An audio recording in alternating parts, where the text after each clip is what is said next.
বউ, এই বউ, শুনেন। তে থমকে দাঁড়ালো। হুট করেই বুকের ভেতরটা যেন লাফাতে শুরু করলো। তে ধীরে ঘাড় ঘুরিয়ে দেখলো একজোড়া দম্পতি।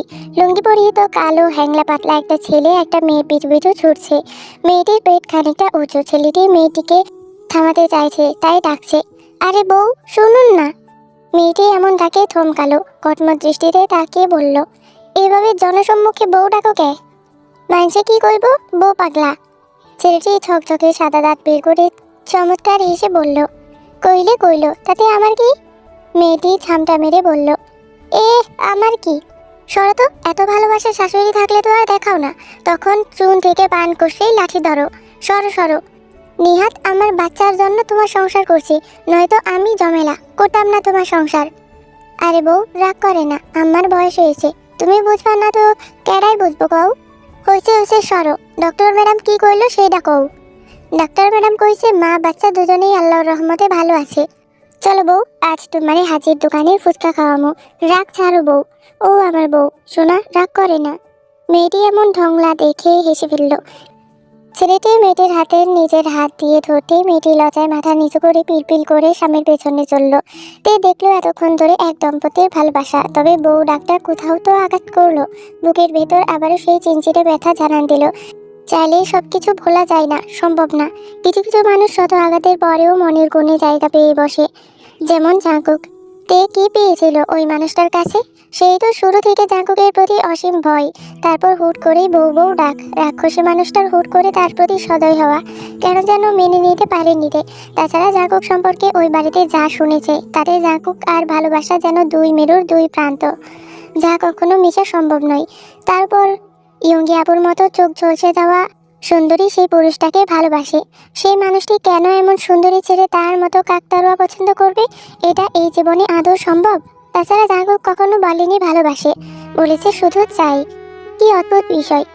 যে মানুষটা তাকে ভালোবাসে না, চায় না, সেই মানুষটির প্রতি তের এত মায়া কেন? কেন ওই বউ ডাক মনে পড়লে মনে হয় আবারও শুনি? কেন ওই নিষ্ঠুর মানুষটাকে মনে করে কত রাত কেঁদে কেঁদে ভাসিয়েছে সে? তবে কি কবুলের জুড়ে এত মায়া? তে ছোট একটা নিঃশ্বাস ছাড়লো। সেদিনের পর ওই বাড়ি থেকে কেউ আর তার সাথে যোগাযোগ করেনি, তেও করেনি। ওই বাড়ির কেউ না সে, তবে কেনই বা যোগাযোগ রাখবে? তাছাড়া তার এখন উদ্দেশ্য একটাই, মায়ের স্বপ্ন পূরণ করা, খুব পড়াশোনা করে নিজেকে স্বাবলম্বী করা। কতদিন আর বাবা নামক ঘরে, স্বামী নামক ঘরে, এখন চাচার বাসায় আশ্রয়টা হয়ে থাকবে। আম্মু থাকলে তো তারা মা মেয়ে খুব ভালো থাকতো। এই আম্মুটা তাকে একা করে চলে গেল কেন? এই যে, হ্যালো মিস। তে চমকে উঠে তাকালো ইউনোর দিকে। কি ম্যাম, ওদিকে কি দেখছেন? আব, না মানে কিছু না। Are you sure? জি, চলুন, লেট হচ্ছে। তে আর কথা না বাড়িয়ে হাঁটতে শুরু করলো। ইউনো তীক্ষ্ণ দৃষ্টিতে থাকে, সেও পিছু পিছু গেল। মিস, আমার কানতে ইচ্ছা করতেছে, মানে আমি ভয়েস দিতে পারতেছি না, খালি ভুল হইতাছে, খালি কাট হইতাছে।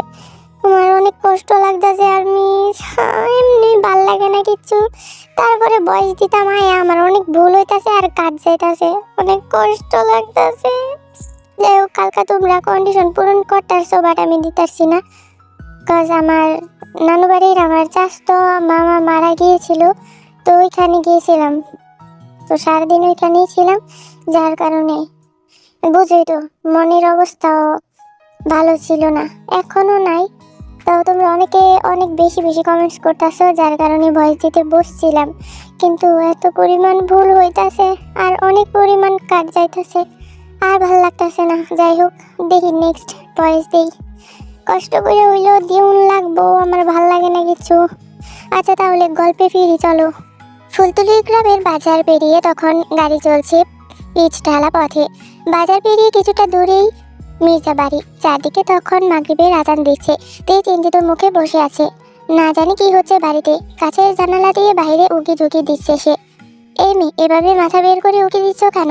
তে টেনশনে বিরক্ত হয়ে বলল, আমার নাম তেইয়ং, আর উকি দিচ্ছি কারণ সামনেই মির্জা মেনশন।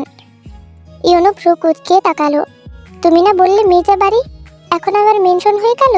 ভালোই তো ইংলিশ জানো। তে বিরক্ত হয়ে বলল, মির্জা মেনশন আলাদা আর বাড়ি আলাদা। ইউনো ব্যঙ্গ করে বলল, ও বড় লোকস। তে হতাশ হয়ে আর কথা বাড়ালো না। কিছু দূর যেতেই বাড়ি থেকে হট্টগোলের শব্দ শুনে তে রাতটা শুকিয়ে এলো। জ্যাকসন মির্জা চেঁচামেচি শোনা যাচ্ছে। তে ভয়ে শুকনো ঢোক গিলল। গাড়ি এসে মির্জা বাড়ির সামনে থামতেই বিশাল হট্টগোল দেখা গেল, সাথে পুলিশও আছে। এবার তের ভয় বেড়ে দ্বিগুণ হলো। এদিকে গাড়ির শব্দে সবাই তাকালো গেটের দিকে। তে দুর্বল পায়ে গাড়ি থেকে নেমে বেরিয়ে এলো। সাথে নামলো ইয়োনো। ইয়োনো তীক্ষ্ণ দৃষ্টিতে সবাইকে দেখে ঘুরে এসে দাঁড়ালো তের পাশে। তের পাশে এমন সুটবুট পরা সুদর্শন ইয়োনোকে দেখে রোজ বেগম চেঁচিয়ে উঠে বলল, দেখছো দেখছো জ্যাকসন, তোমার মেয়ের কাহিনী। আমরা তো ওর টেনশনে মরছিলাম, আর তোমার মেয়ে ভালোই ফুর্তি করতে গেছিল। তে রোজ বেগমের কথা তোয়াক্কা না করে দ্রুত পায়ে এগিয়ে এলো। ইয়োনা বেগম নাতিকে দেখে ঝটপট বুকে জড়িয়ে ধরলো। কই আসিলি তে? দেখ তোর বাপে কি করতেছে।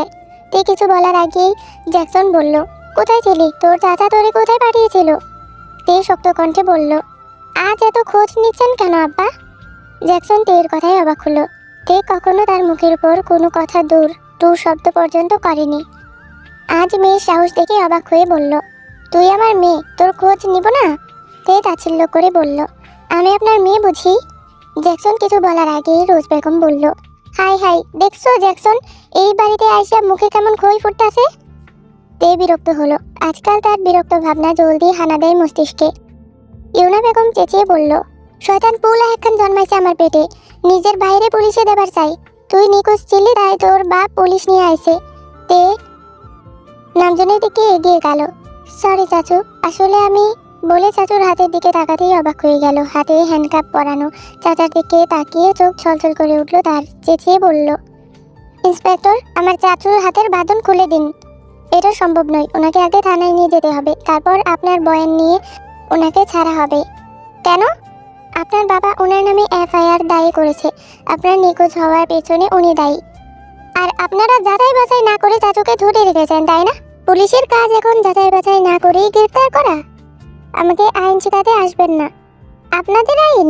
এই দেশের আইন তো টাকার কাছে বিক্রি হয়ে যায়। কত টাকা দিয়েছে জ্যাকসন মির্জা আমার চাচুর সম্মান নষ্ট করার জন্য? জ্যাকসন আজকে তের ব্যবহারে ক্ষণে ক্ষণে অবাক হচ্ছে। তে এবার সোজা জ্যাকসনের দিকে আঙ্গুল তুলে বলল, সোজাসুজি ওনাকে বলুন চাচুকে ছেড়ে দিতে। জ্যাকসন মির্জা মেয়ের ব্যবহারে অবাক হয়ে রেগে গিয়ে বলল, তুই আমাকে হুমকি দিচ্ছিস? তেও রেগে বলল, যেটা ইচ্ছে ভাবুন, আগে চাচুকে ছাড়তে বলুন, নয়তো নয়তো নয়তো আমিও এফআইআর দায়ের করব। আমার নিখোঁজ হওয়ার পিছনে দায়ী জ্যাকসন মির্জা। জ্যাকসন কটমট করে বলল, তোর এখনো 18 হয়নি, এই কেস ফাইল হবে না। তাছাড়া তোর গার্জিয়ান আমি। তে রেগে বলল, আমার গার্জিয়ান বর্তমানে আর আপনি না, আমার গার্জিয়ান জাংকুক। আমাকে আইনের আওতায় আসতে বাধ্য করবেন না, ফল কিন্তু ভালো হবে না। ছেড়ে দিতে বলুন আপনার কেনা গোলামদের, আমার চাচুকে। জ্যাকসন রেগে গিয়ে বলল, খুব সাহস বেড়েছে তাই না? তোকে আজ আমি বলে থাপড় মাঠে হাত ওঠাতেই একটা হাত তার হাত ধরে ফেলল। মেয়েদের গায়ে হাত তোলাটা আমার পছন্দ না, বাধ্য হয়ে হাতটা ধরেছি। ইউনোর কথাই এবার সবাই তাকালো ইউনোর দিকে। ইউনো হাত ছেড়ে সোজা ইন্সপেক্টরের সামনে গিয়ে দাঁড়ালো। হাতের পকেট থেকে একটা কার্ড বের করে সেটা দেখাতেই ইন্সপেক্টর মাহফুজুর শুকনো ঢোক গিলল, ওনার হাতের বাঁধন খুলে দিন। সাথে সাথেই ইন্সপেক্টর মাহফুজুর নামজুনের হাতের বাঁধন খুলে দিল। সবাই বেশ অবাক হয়ে তাকালো। কে এমন দেখালো ইউনো?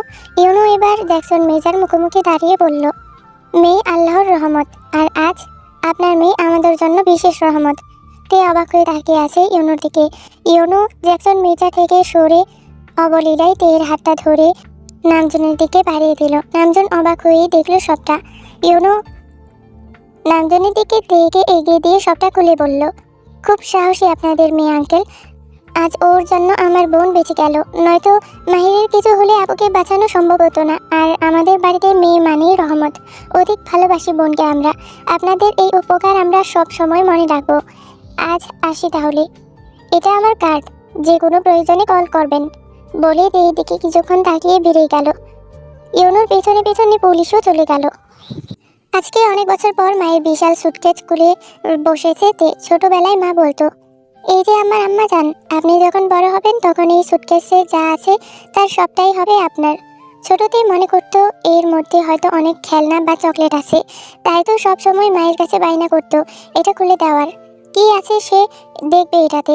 কিন্তু তার মা বিনিময়ে হেসে বলতো, আমার মা, আগে বড় হন আপনি, যখন সব বুঝতে ও জানতে শিখবেন তখন না হয় এর মধ্যকার সব কিছু তোমার হবে। আর আমার ছোট্ট মাটা আমার জীবন সম্পর্কে জানতে পারবে। আম্মা, আপনি তো এখন অনেক ছোট, আপনাকে ছেড়ে যেতে আমার ভীষণ কষ্ট হবে আম্মা। নারী ছাড়া ধন আপনি আমার, আমার কত বছরের সাধনার ফল আপনি। তের ছোট মুখখানা তখন ড্যাপ ড্যাপ করে মায়ের দিকে তাকিয়ে থাকতো। সে বুঝতে ব্যর্থ হতো মায়ের কথা, কিন্তু ছোটতে এই সুটকেস খোলা নিয়ে যখন জেদ করতো যিশু তখন আরো কথা বলতো, কিন্তু ছোটতে কি আর এসব মানতো? সে জেদ করতো ভীষণ। সব ভেবে চোখ চলচল করে উঠলো তের। তের জীবনে মাই ছিল সব। বাবা নামক মানুষটার কাছে মেয়ে হিসাবে থাকা ছিল অপরিচিতদের মতোই, যেন দূরের আত্মীয়। কিন্তু তে তারই রক্ত বহন করছে, তার বায়োলজিক্যাল ফাদার। হায় রে জীবন। তে চোখ মুছে দাঁড়িয়ে দেওয়া চাবি দিয়ে সুটকেস খোলার চেষ্টা করে, কিন্তু পুরনো সুটকেসটা কেমন জং ধরা। তে আগে অনেকবার খুলতে চেষ্টা করেছে, কিন্তু তার আগে এটা কোনো চাবি ছিল না। সে জানতো না চাবিটা তার দাদি ইওনার কাছে ছিল। কাল হুট করেই সুটকেসের চাবিটা দিয়ে বলল, তোর মায়ের আমানত ছিল চাবিটা। যিশু বলেছিল সে যদি না থাকে তবে তার তের বড় হওয়ার পর চাবিটা যেন তাকে দেয়। আমার সেদিন মনে হয়েছিল তুই বড় হয়েছিস, তোর বাপের কাজের জন্য মুখের উপর যোগ্য জবাব দিয়েছিস। তাই ভাবলাম এইবার এই আমানত তোকে বুঝিয়ে দেওয়া উচিত। তে তাদের কথায় প্রথমে অবাক হয়েছিল, পরক্ষণেই আবার খুশি হয়ে যায়। বুঝ হওয়ার পর মায়ের সুটকেসটা খোলার চেষ্টা কম করেনি সে। তবে এটা সাধারণ সুটকেসের মতো না, একটু আলাদা টাইপ পাসওয়ার্ড সেট করা। তে চাবি ঢুকিয়ে কিছুক্ষণ টানাটানি করতেই সুটকেসের লক খুলে গেল। লক খুলে এবার বেরিয়ে এলো ছোট্ট একটা মেশিনের মতো কিছু। এখানে লেখা আছে 0 থেকে 9টা ডিজিট। তে চরম অবাক হলো। এটা কি তবে সাধারণ সুটকেস না? তে বুঝলো এখানে পাসওয়ার্ড দিতে হবে, কিন্তু এখানে আবার কোন পাসওয়ার্ড দিবে? এটা ভাবতেই দেখে সেই চাবির উপরে কয়েকটা ডিজিট লেখা। তে ডিজিট 5টি টাইপ করতেই লক খুলে যায়। তে অবাক হয়ে তাকালো, এমন ব্যাগ সে এই জন্মে দেখেনি। মা এমন ব্যাগ কোথায় পেল? তে দীর্ঘ নিঃশ্বাস ফেলে উপরের কাপড় সরালো। সরাবার প্রথমেই নজরে আসলো ছোট ছোট কয়েকটা জামা, হাতে কুশি কাজ করা কয়েকটি জামা। দেখে ভ্রু কুঁচকে তাকালো তে। প্যাকেট খুলে জামা দেখে চমকে উঠল তে। কি সুন্দর! কুশি কাজের জামাটা একদম গোলাপ ফুলের মতো। তে ভারী অবাক হলো, জামাটা হয়তো 3 থেকে 6 মাসের বাচ্চার হবে। মা তার জন্য জামাগুলো কেন রেখেছে? এগুলো কার? তে ভাবনার মাঝে জামার ভেতর থেকে একটা কাগজ পড়লো। হলুদ রঙের কাগজটা নিতেই বুঝলো কাগজটা পুরনো অনেক। ভাঁজ করতেই গুটি গুটি অক্ষরে কিছু লেখা রয়েছে। হাতের এত সুন্দর লেখা দেখে তে অবাক হলো। মায়ের হাতের লেখার উপর গড়িয়ে পড়লো কয়েক ফোঁটা পানি। তে ঠোঁট ছোঁয়ালো লেখার উপর। ছলছলে চোখে পড়লো লেখাটুকু, কাঁদিস না মা, তুই যে আমার মা, মা কখনো কাঁদে না। তে চমকে উঠলো। মা কি করে জানলো সে কাঁদবে? আচ্ছা, মা কি আগে থেকেই সব বুঝতে পারে? তে চোখ মুছে আবারও পড়তে লাগলো। এই ড্রেসগুলো তোর ছোটবেলার, আমি খুব যত্ন করে নিজের হাতে বানিয়েছিলাম তোর জন্য। রেখে যাচ্ছি তোর মেয়ের জন্য। অবাক হচ্ছিস তাই না? তোর মেয়ের কথা বলাতে ইনশাল্লাহ আল্লাহর ইচ্ছায় সব হবে। শক্ত করে জামাগুলো বুকে জড়িয়ে ধরে ডুকরে কেঁদে উঠলো তে। মা কেন তার পাশে নেই? কেন আল্লাহ কেন মাকে নিয়ে গেল? তে কাঁদতে কাঁদতে জামাগুলো ভাঁজ করে রাখলো। পাশেই বড় একটা অ্যালবাম। তে অ্যালবাম খুলতে দেখলো পুরো অ্যালবাম জুড়ে তার ছবি। একটা ছবিতে সে দাদুর কোলে বসে আছে, হাতে তার বিশাল সাইজের চকলেট। সে এটা সামলাতে ব্যস্ত। ছোট হাতে চকলেটখানা যেন ধরছে না, তবুও সে বুকের সাথে চেপে ধরে আছে। আর দাদু হাস্যোজ্জ্বল মুখে তাকিয়ে আছে তের দিকে। আরও একটা ছবিতে সে দাদির সাথে, দাদির হাতে খাচ্ছে কিছু, সম্ভবত পিঠা হবে। লাল টুকটুকে একটা টুপি পরনে। তে ভীষণ অবাক হলো। প্রতিটি ছবি তার খুব ইউনিক মোমেন্টে তোলা। যেমন সে দৌড়াচ্ছে, খেলছে, ফুল ছিঁড়ছে, পানির সাথে খেলছে, কখনো হাসছে, কখনো কাঁদছে, আবার কখনো মুখ ফুলিয়ে রেখেছে। দু একটা ছবি বাদে শুধুই তার ছবি, যেন কেউ খুব শখ করে আর যত্ন করে তীর প্রতিটি মুহূর্ত ক্যামেরা বন্দি করেছে। তবে আরও একটা ছবিতে সে বাবার কোলে বাবার চুল ধরে টানছে আর জ্যাকসন হাসছে। তে ছবিটা দেখে অবাক হয়ে চেয়ে রইল। সে কখনো বাবার স্পর্শ বা ভালোবাসা পেয়েছে বলে মনে হয়নি। আরও একটা ছবি যেখানে কাঁথায় মোড়ানো একটা বাচ্চা কোলে, অপলকে সেই বাচ্চার দিকে তাকিয়ে আছে মিষ্টি একটা মেয়ে। মা মেয়ের প্রথম সাক্ষাৎ হয়তো।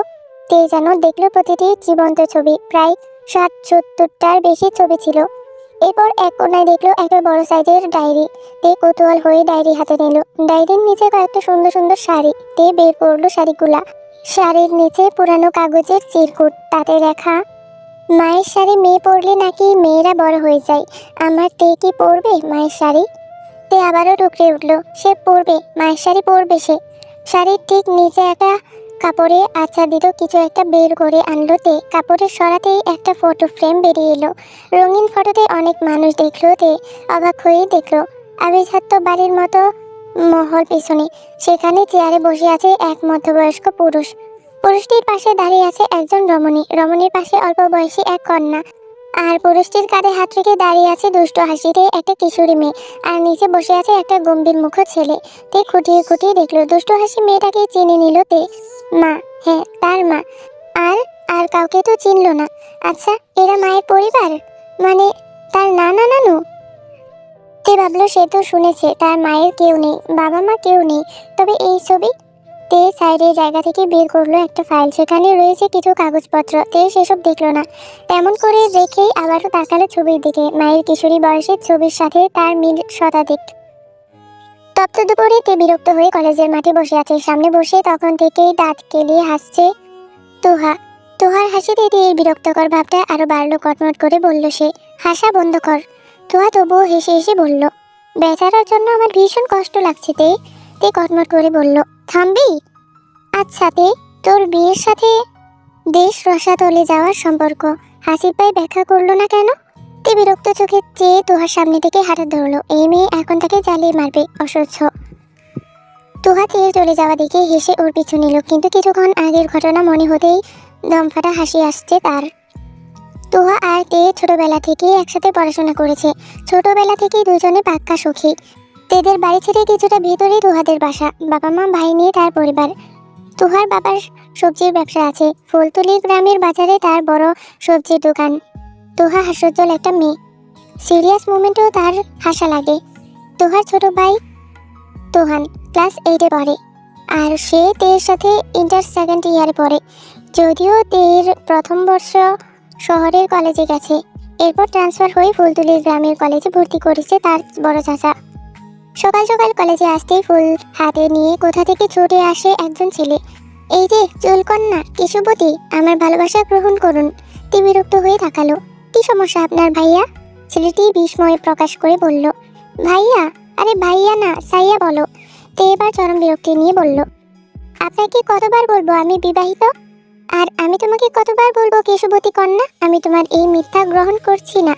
তে চোখ মুখ কুঁচকে তাকালো। সে বিবাহিত। এখন কি এই সার্টিফিকেট নিয়ে তাকে ঘুরতে হবে, নাকি পেছনে লাগাতে হবে যে সে বিবাহিত? তে কিছু বলবে তার আগেই ছুটে এলো তুহা। আরে হাসিব ভাই, কি ব্যাপার? হাসিব ওরফে ছেলেটা কিছু বলার আগেই তে বলল, এই তুহা, তোর হাসিব ভাই বিশ্বাস করছে না আমি বিবাহিত। কাল থেকে আমার বাচ্চাটাকে আনতে হবে, বুঝলি? ছোট বাচ্চাটা আমার, ওকে তো আর প্যাকেট করে আনতে পারি না। তুহা বিস্ময় নিয়ে বলল, বাচ্চা? তে কটমট দৃষ্টিতে তাকিয়ে বলল, হ্যাঁ আমার বাচ্চা। তুহা তে তাকানো দেখে জোরপূর্বক হেসে বলল, হ্যাঁ হ্যাঁ বাচ্চা। তোমার বাচ্চা আছে কেশুবতী কন্যা? হ্যাঁ আছে। দেখুন হাসিব ভাই, আপনি বড় চাচুর একজন স্টুডেন্ট, আর আমাকে আমার পড়াশোনার জন্য অনেক সাহায্য করেছেন, তার জন্য ধন্যবাদ।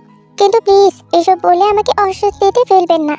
হাসিব তের কথায় তোয়াক্কা না করে আবারও বলল, তোমার বেবি আছে তে?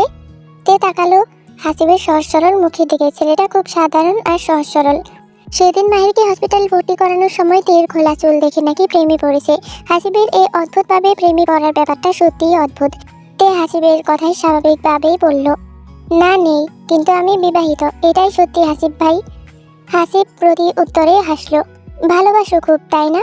তে ফোঁস করে একটা নিঃশ্বাস ফেলে বলল, হয়তো, আবার হয়তো না। মানবিমান চলছে বুঝি?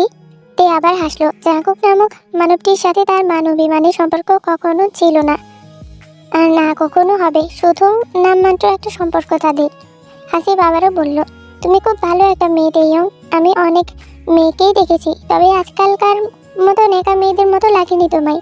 খুব সাধারণ মিষ্টি একটা মেয়ে। আমার আম্মা বরাবরই তোমার মতো মেয়েকে বৌমা করতে চাই, আর মায়ের পছন্দই আমার পছন্দ। তোমাকে আমার মায়ের পছন্দের তালিকায় গুলিয়ে ফেলেছি, আসলে সরি। তবে হ্যাঁ, তোমার স্বামী সন্তান আছে, এটা শুনে আমি হার্ট অ্যাটাক করতে করতে বেঁচেছি। বাপরে, দেশের কি অবস্থা! একটু পিছিয়ে নাকি স্বামী সন্তান। দেশ একদিন রসাতলে যাবে, বুঝলে? হাসিবের এমন কথায় ফিক করেই হেসে দিল তুহা। তে সামান্যই হাসলো। হাসিব বেশ রসিক বটে। আচ্ছা শোনো, ভাগ্যিস তুমি আমাকে পাতা দাওনি। আজকাল মেয়েদের মতো একটা রেখে আরেকটা ধরার মতো হলে আমি কিন্তু তোমার মায়ের গভীরভাবে জড়িয়ে শোকাহত হয়ে দেবদাস হয়ে ঘুরতাম। তুহা চট করেই বলল, আজকালকার মেয়ে বলতে কি বুঝাচ্ছেন হাসু ভাই? হাসিব চট করেই উত্তর করলো, ওই যে তোমার বান্ধবী প্রিয়ার মতো। আমার বন্ধুটাকে কি ছেঁকাটাই না খাওয়ালো। আহা, দুঃখ পেয়ে আমার বন্ধুটা সব ছেড়ে চলে গেল। তুহা বিস্ময় নিয়ে বলল, মরলো কবে? আহা, মেয়ে মানুষ। আরে আমার বোন মরেনি, দেশ ছেড়ে গেছে। তা আপনিও বুঝি চলে যাবেন? হাসিব হাসলো, হ্যাঁ চলে যাব, তবে দেশ ছেড়ে না, আপাতত গ্রাম ছেড়ে শহরে যাব। কেন, এর জন্য? হাসিব ভ্রু কুঁচকে বলল, মেয়ে তুমি 2 লাইন বেশি বোঝো। আমার চাকরি হয়েছে, তাই মাকে নিয়ে শহরে যাব। মা ছাড়া আমার পৃথিবীতে আর কেউ নেই, তাই আজ শেষ চেষ্টা করে রাজি করানোর পরিকল্পনা ছিল। তারপর দেখা দেখি, তারপর বিয়ে, কিন্তু সব তো জলে গেল। ব্যাপার না। এই দে, তুমি কি জারাফু জানো নাকি? জানলে একটু দোয়া করে দাও তো, আমার ভাগ্যে বধূ যেন তোমার মতো হয়। তে হকচকিয়ে তাকালো, পরক্ষণেই মুচকি হেসে বলল, ইনশাল্লাহ আমার চেয়ে শতাধিক ভালো মেয়ে পাবেন। আমিও দোয়া করি তোমাদের মান অভিমান ভেঙে যাক। হাসিবের কথাই দিয়ে মলিন হাসলো, হাসিটাও যেন আজকাল তার আসে না। শুধু কি আজকাল, প্রাণ খুলে যে কবে সে হেসেছিল ঠিক মনে নেই তার। মা মারা যাওয়ার পর থেকেই চঞ্চল দিয়ে ধীরে ধীরে নিশ্চুপ হয়ে শুধু পরিস্থিতি মেনে নেয় আর মানিয়ে নিয়ে চলে তার জীবন। चल दिए तुम कहाँ पे, देखो यहाँ के रास्तों में ही दिल खो रहा है। चल दिए तुम कहाँ पे, देखो मुस्कुरा के आँखों में ही दिल खो रहा है।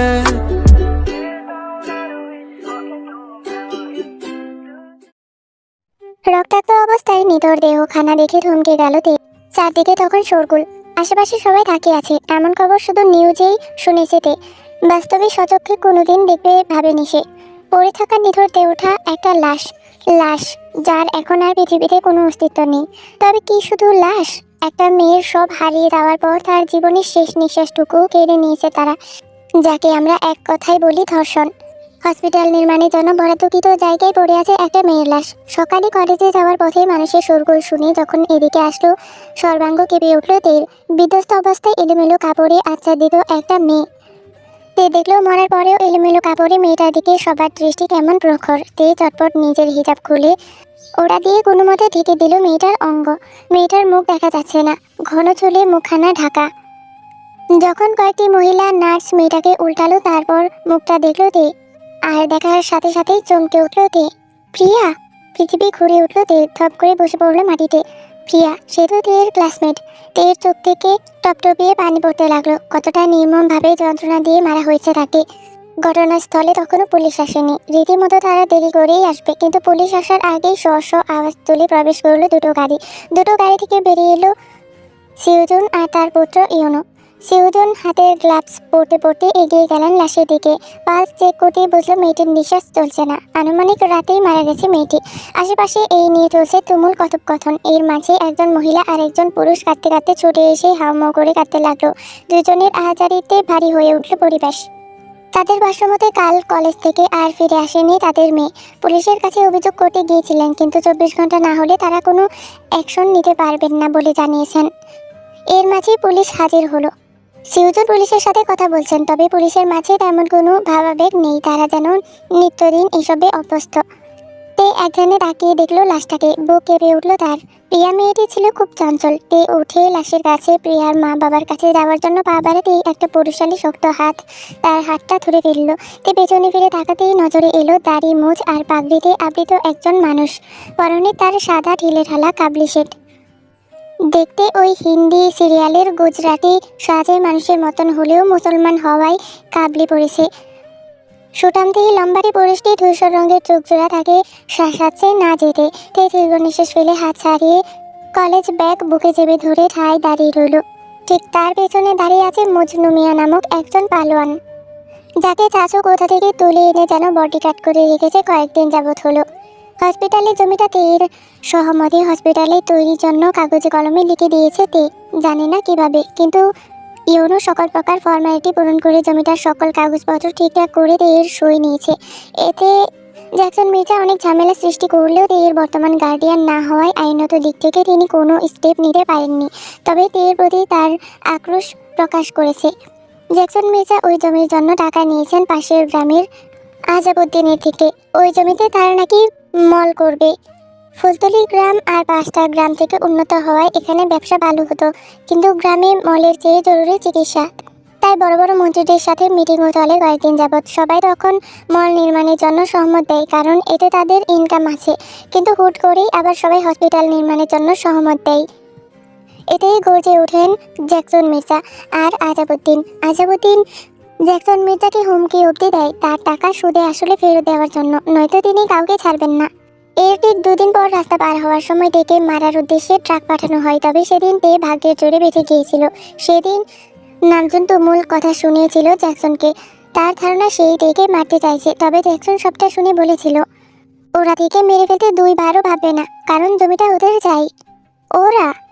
ওরা আবার কারা তা বলেননি জ্যাকসন মির্জা। এর 2 দিন পর তে পরীক্ষার রুটিন ঘোষণা করা হয়।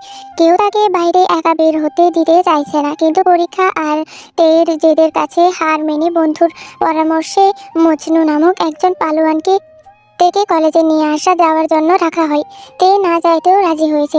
তারপর থেকে তের আসা যাওয়া হয় মজনু নামক পালোয়ানের সাথে। নিশ্চুপ মজনু কথা বলতে পারে না, তবে ইশারাই সব বোঝায়। প্রিয়ার শরীরটা গাড়িতে তুলতেই প্রিয়ার বাবা চেঁচিয়ে উঠল, ধরবে না কেউ আমার মাইয়ারে, ওর শরীর আর কাটাছেড়া করবে না তোমরা। নাই নাই, এদেশের আইন নাই, এদেশের পুলিশ এক একটা ঘরে চুরি পরে বসে থাকা বউ।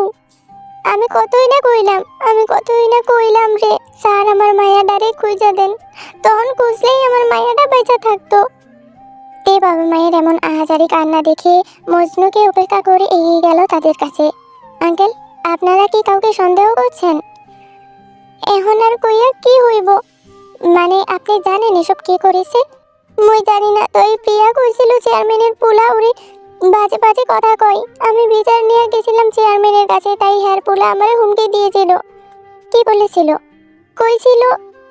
তে আচমকা ডাকে তে ঘুরে দাঁড়ায়। ব্রাইট চটপট পায়ে এগিয়ে আসে তের দিকে। তে কিছু বলার আগে ব্রাইট হাত ধরে টেনে নিয়ে আসে বের ঠেলে। তুই এখানে কি করছিস? ভাইয়া আমি ওকে চিনি, আমার সাথেই পড়তো। দেখতে আমি জানি তুই এসব প্রথম দেখছিস, কিন্তু বাংলাদেশে এসব অহরহ ঘটছে। কিন্তু আফসোস, এদের থামানোর কেউ নেই। কেন নেই?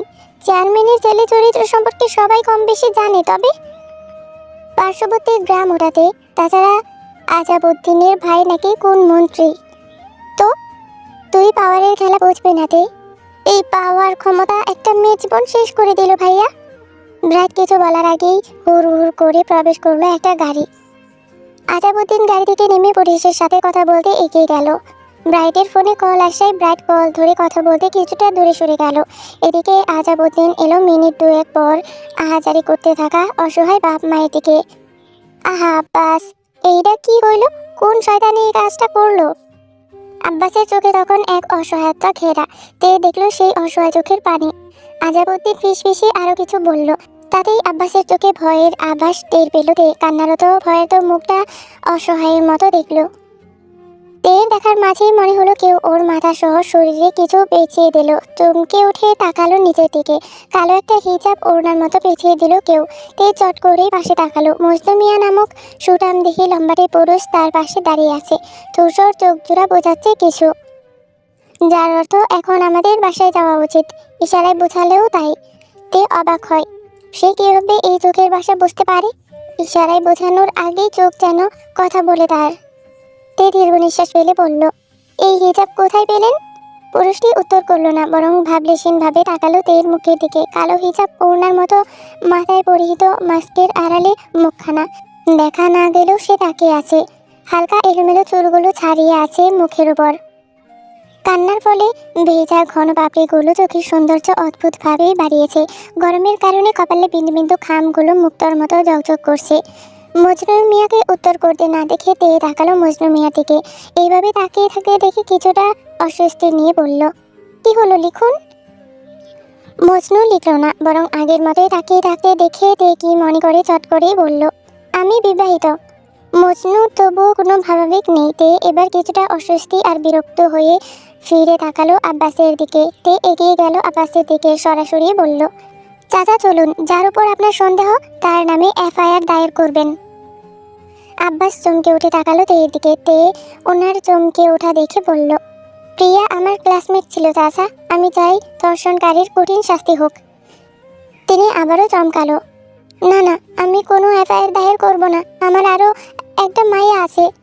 তুমি কাডা মাইয়া, এত জোর করছো কে? হ্যাঁ বেরি, হ্যাঁ বালা কইব। তে আজাবুদ্দিনের কথা না শোনার ভান করে বলল, চাচা অন্যায় সহ্য করবেন? আপনার নিষ্পাপ মেয়েটা কোনো ন্যায় পাবে না?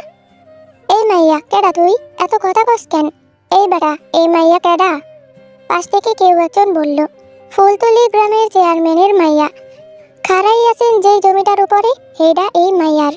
আজাবুদ্দিন বিশ্রী হাসলেন, মির্জার মাইয়া? তোমারে দেখার শখ আছিল, তোমার দেখি মেলা সাহস। এত সাহস দেখাইও না মাইয়া, ফল ভালো হবে না। তে তেজি কণ্ঠে বলল, নিজেকে নিয়ে ভাবুন, আমার ফল ভালো হবে না খারাপ হবে তা না হয় আমাকেই ভাবতে দিন। আজাবুদ্দিন বৃষ্টি হাসলেন। তেজও দিকে আছে। তে কথা বাড়ালো না। আব্বাসকে বোঝাতেই আব্বাস ভয়ত কণ্ঠে বলল, এক মাইয়া হারাইয়া আরেকটা হারাইতে চাইছি না। তে ওনার ভয় বুঝলো। তে নিজেকে আরো অসহায় বোধ করলো। সে বোঝাতে পারছে না, হয়তো তার বয়সের সাথে এমন কথা শুনে মূল্যায়ন করছে না। তাই বলে কি ন্যায় বিচার পাবে না মেয়েটা? আব্বা, এই ঝাঁঝের রানী কেডা? আজাবুদ্দিন ছেলের কথাই আর চোখে তাকালো ছেলের দিকে। এই মাইয়া হইতাছে মির্জার মাইয়া। রকি কিছুটা অবাক হয়ে বলল, চেয়ারম্যান কাকার কয়টা মাইয়া? একখান তো মেলা সুন্দরী, আর এইটা তো। বলেই এর পা থেকে মাথা পর্যন্ত দেখে বলল, চোখ দিয়ে চলছে দিবা বুঝি মাইয়া? মুখখানা দেখাও দেখি। তে কটমট দৃষ্টিতে তাকালো রকির দিকে। রকি কিছুটা অবাক হয়ে বলল, চোখের তেজেই তো পাগল করে ফেলবেন ম্যাডাম। নাম কি? তে কিছু বলার আগেই কেউ বলল, নাম জেনে আপনার কোনো কাজ নাই মিস্টার রকি, নিজের রাস্তা মাপুন। হুট করে ইউনোর কথাই রকি তাকালো ইউনোর দিকে। ইউনো হেসে বলল, পাপের ঘোড়া পূরণ করো না মিস্টার রকি, নয়তো একটা পাপের বিচার বসবে। সে আবার যেমন তেমন বিচার না, এক পাপের বিচারে সোজা উপরে। কাজটা কিন্তু ঠিক করনি।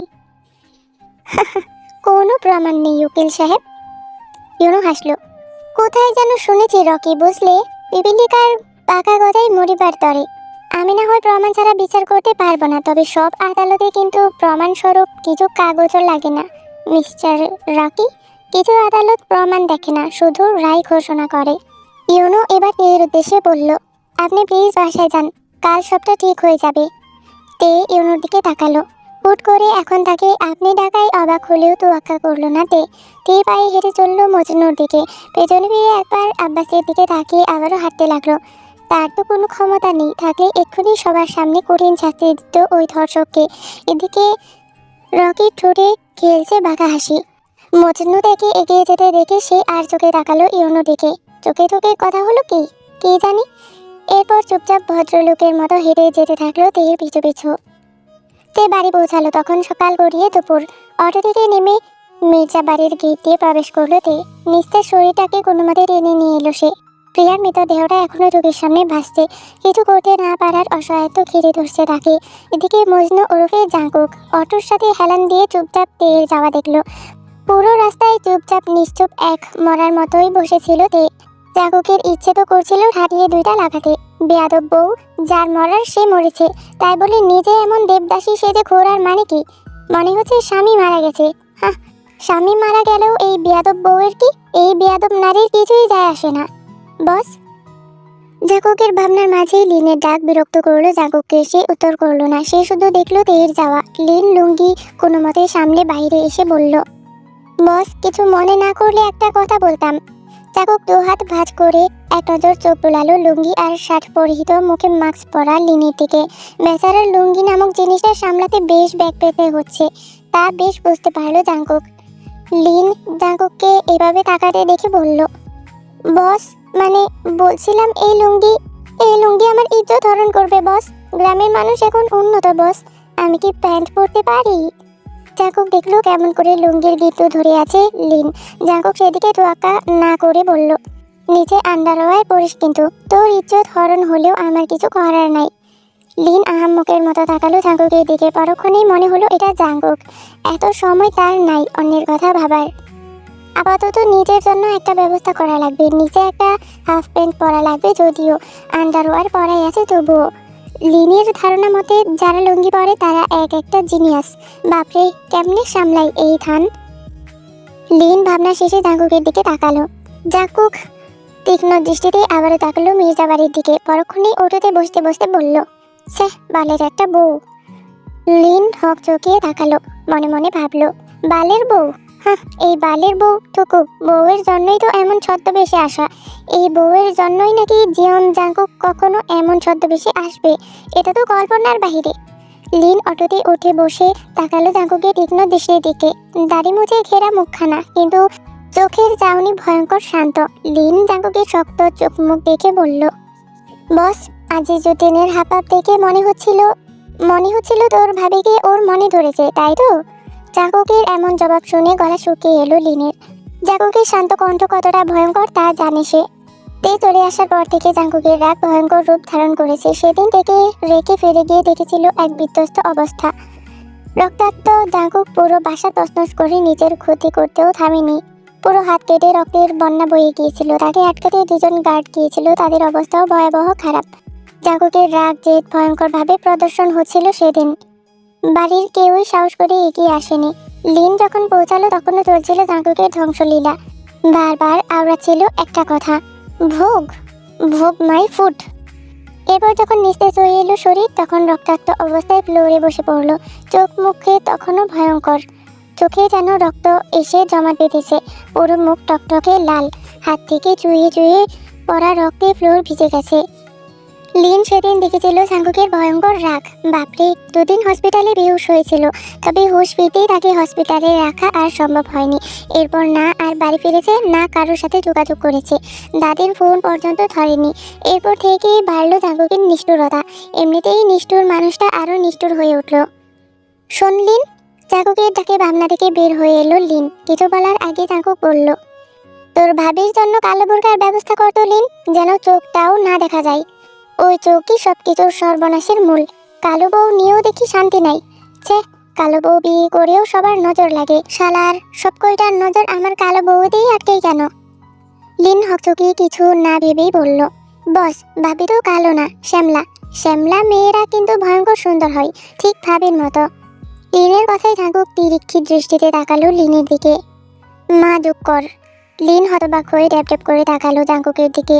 না বুঝেই বলল, কার সাথে বস? জাঙ্কুক দাঁতে দাঁত চেপে বলল, ভাবির সাথে মা যোগ কর। আজ থেকে তোর ভাবির দিকে মা নজরে তাকাবি, আর ডাকবি ভাবি আম্মু। কি ডাকবি? লিন হাঁ করে তাকিয়ে বলল, ভাবি আম্মু। গুড। বিস্ময়ে লিনের চোয়াল ছুলে এলো। মানে বসকে এখন তাকে নিয়েও ইনসিকিউর ফিল করছে? মানে বসকে জেলাস? কিন্তু বস আর জেলাস সম্ভব? জাঙ্কুক লিনের হা হয়ে যাওয়া মুখ দেখে তিরিক্ষি মেজাজে বলল, বালের মতো তাকিয়ে আছিস কেন? আমার রূপ বেড়েছে? যা, আজিজুদ্দিনের সাথে মিটিংয়ের ব্যবস্থা কর। হিসাব নিকাশ করা লাগবে অনেক। বালের একটা বউ, ছ্যা, কই থেকে কই নিয়ে এলো। এখন এসব চুনুপুটি মেরে হাত বন্ধ করতে হবে। লিন তখনও আহাম্মকের মতো তাকিয়ে আছে। জাঙ্কুকের মেজাজ এমনিতেই খারাপ, তার উপর লিনের এমন আহাম্মক ভাবটা মেজাজ খিচুনি দিয়ে উঠল।